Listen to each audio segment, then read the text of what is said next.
Hello, everyone. It's Mr. Huffman. Good morning, good afternoon, good evening, whenever you're watching this. So, I want to hit pause just a second. I'm on kind of what the state of the war was in terms of troop movements and developments and battles. I want to hit pause on that just for a moment. And today we're going to examine and look at what life was like actually during the war, the day to day lives of soldiers, of those on the home front. How did this war impact those in the North and in the South in positive and in negative ways, and somewhere in between, right?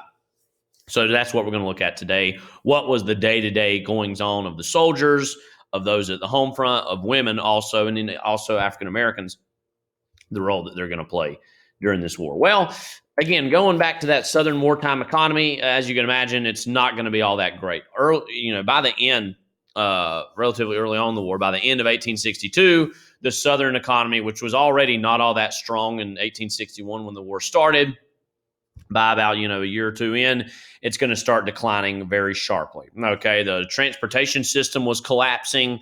What railroads did exist in the South were promptly being destroyed or greatly hindered by the war. All those southern ports blockaded, right? So all the stuff that they were importing, they couldn't get now or had a lot more trouble getting. And again, they don't have a lot of factories in the North either. So that means that naturally it's going to be really tough when it comes to actually making sure that they're resupplied and they have what they need. Okay. And as also the Union is starting to move into several agricultural regions, which greatly hinder the South's ability to kind of, grow its own food. Okay. Why am I doing that? So naturally, this leads to a lot of food shortages in that winter of 1862 to 1863, and Southerners are starting to question during this time, is this war worth it? Is this whole war that we're fighting for slavery, which most whites in the South do not own slaves, okay? They're going to start saying, wait a minute, is this war where we're fighting for these rich slave owners really worth it for us kind of poor working folk? At the same time, a lot of Confederate soldiers are going to just start outright deserting their own units to race home to help their struggling families, right? So they say, listen, the stars and bars, yeah, it's all nice. Go Dixie. The Confederacy needs to, rise up.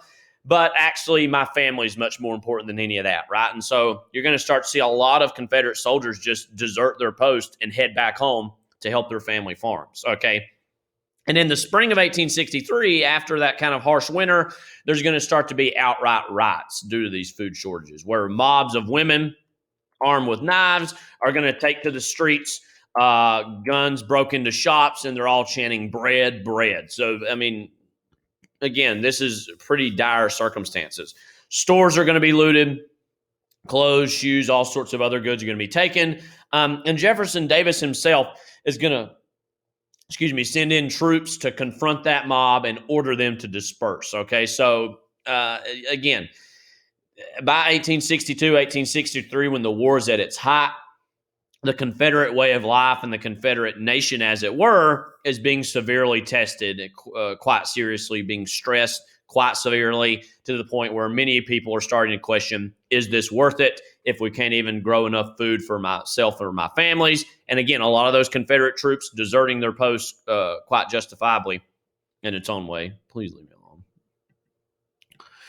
To, go provide for their families, okay? So what about the Northern wartime economy? Now, as you can imagine, it's going to be better, but it's going to have its own problems as well. Though on the whole, the North is actually going to experience an economic boom during the war, okay? Usually your economy's not doing so great during the war. By contrast, the North, which was already industrialized, is going to see some severe, in a good way, jumps and leads in technology, where industry's growing because we have, all these industries need to make the uniforms, need to make the munitions, all these kind of necessities that the North desperately needs to win. And so that actually fuels the Northern economy, okay? The Mechanical Reaper, which I mentioned back in the days of Manifest Destiny, is going to make farming in the North easier because you don't need as many hands as many hands to work the fields, which means you have less hands, which means that's more men you can put on the battlefield. And women themselves are also even taking up the trade of farming using mechanical reapers. And in general, women are going to feel a lot of those labor shortages in the factories, especially in the textile industries, as seamstresses. Okay, so women are going to start working more and getting out into the workplace, and that's going to be positive for women and going to have legacies for women long term. Okay. And the North was never in danger of running out of clothes or uniforms. And meanwhile, in the South, that was a serious concern that many were they're literally like, we're going to run out of uniforms. If they're at that point, meanwhile, the Union has no problem with that. That just shows you the discrepancy between the resources there. Okay, so they were never in danger of running out of clothes or uniforms. And so, again, why the textile industry of the North was so important, so massive, which I've talked about already in the past. However, there still were some kind of social struggles. Please leave me alone. I always use this action. How about that? So, there are going to be some spats of mob violence that do pop up, okay, and usually in protest of the draft. That Union Conscription Act that basically said all healthy males between the ages of 20 and 45 need to serve unless you can pay a replacement fee, which was $300, or if you found a replacement, someone to serve for you, which, as you could understand, naturally, a lot of rich, wealthy families or sons are going to have $300 they could pay, or are going to be able to find a replacement to serve for them. Okay, so there are going to be more middle class, working class folks who are protesting this and say, oh, see, the rich, they can get out of actually serving, while us middle class or lower class folks have to serve. So that's naturally a problem. And in 1863, in particular, at the height of the war, riots break out over this law, and it's especially spearheaded by recent Irish and German immigrants, many of which, quite literally, some of them got off the boat, and they're quite literally being handed the Union uniform and being told about this war that they had no idea was really going on, and are having to go out there and fight as not even new citizens yet. Okay, so a lot of these recent Irish and German immigrants are very naturally and justifiably protesting against this act that is allowing basically the rich and the powerful to get out of having to send their sons to war, when in the end, they're the ones that are really making a lot of money off this war at the same time. So overall, the economy's doing great in the North. Business is booming. However, there are still going to be some of these reasons why people want to maybe protest the war. Okay. Another big development, especially in the Union in the North, is the fact that African Americans are going to start serving in the military. Now, it should be said, African Americans have been serving in every war we've fought in American history, really. Again, here we go. I'm not even mad anymore. I'm just saying, okay, do your thing. How about this? Just quit and get out of here. Maybe. We'll see, right? So, again, we've had African Americans serve in the French and Indian War, American Revolution, War of 1812, even in some capacities in the Mexican-American War. But the Emancipation Proclamation, which Lincoln issued in late 1862 and took effect in 1863, that is going to officially permit African Americans to enlist in the Union forces. And almost immediately, African Americans realized that the Republican Party and Abraham Lincoln made this possible, and they themselves want to kind of represent the Union as a thank you and as a sign of gratitude towards what Lincoln and the Republicans had accomplished. And so thousands are going to rush to join basically the Union Army, including Frederick Douglass's own two sons. So he was, again, he understood as an abolitionist, it's going to make a big statement if I'm willing to send my own two sons off to war. And so that's going to happen. Okay. Now, over the course of the war, about 180,000 African Americans are going to serve in the Union Army, including about 10 to 15,000 in the Navy as well. And the most famous unit of the war, African American unit, was the 54th Massachusetts. If you've ever seen the movie Glory, it's pretty good. I'd recommend seeking it out. It's about this 54 Massachusetts regiment.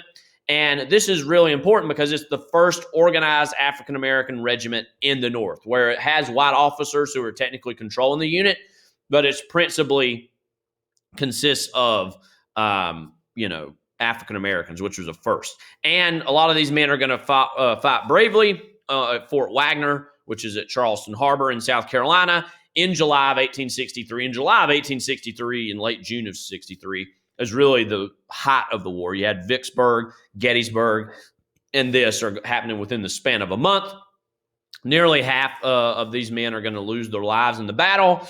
and it's kind of considered, they're all considered martyrs for the Union cause, and they all fought very bravely and admirably. So, again, in general, this war is important for so many reasons, but one of which African Americans are seeing that this is a war about us now, right? Lincoln made this directly about us with the Emancipation Proclamation and the fact that our African American brothers and sisters to the South, if the Union wins this war, will be gaining their freedom with the abolition of slavery. So a lot of them are going to rise up and see this as their opportunity to pay it forward and to kind of pay that gratitude forward for how America is changing. Not necessarily the past of America, but what the future of America can look like. And here's actually an image of the 54th Massachusetts Regiment. So what about kind of the traditional day-to-day military life? Short answer, it sucks, right? Both sides, Union and Confederate, are suffering incredible hardship between the long days and weeks between battles. And that was another big thing that, it was one thing to kind of die in battle or kind of have the rigors of battle happen. But in some, we still had decent number of casualties just in between the battles themselves, because sometimes it would be days or weeks between those, okay? So a lot of Southern soldiers, again, they're really behind the eight ball when it comes to resources, oftentimes had to sleep without blankets, trampling through roads shoeless, sometimes rely on killing cattle or wild animals around them to barely be able to kind of subsist as they're marching through. The Union soldiers had a little bit of an easier time. Okay, their meals mostly consist of hardtack, which was this very hard, bitter biscuit made out of wheat flour, as well as potatoes, beans, and if lucky, they could flavor that with dried salt pork. But in the end, even the Union soldiers, it's not a delight to kind of be living this life. However, it's still going to be much better than what the Confederate soldiers are dealing with. It's because to that point, they're mostly basically dining on bread based out of cornmeal, which is, again, very bitter, instead of wheat. So, again, they're just barely getting by. And whenever possible, soldiers on both sides could maybe supplement or add to their diet with fruits or vegetables that they seized or purchased from farms that they passed on going either way. So they took every opportunity they could, either side, to do that because it was a little something different, a little something more flavorful, a little something just alternative, right? But again, it goes without saying, military life sucks, right?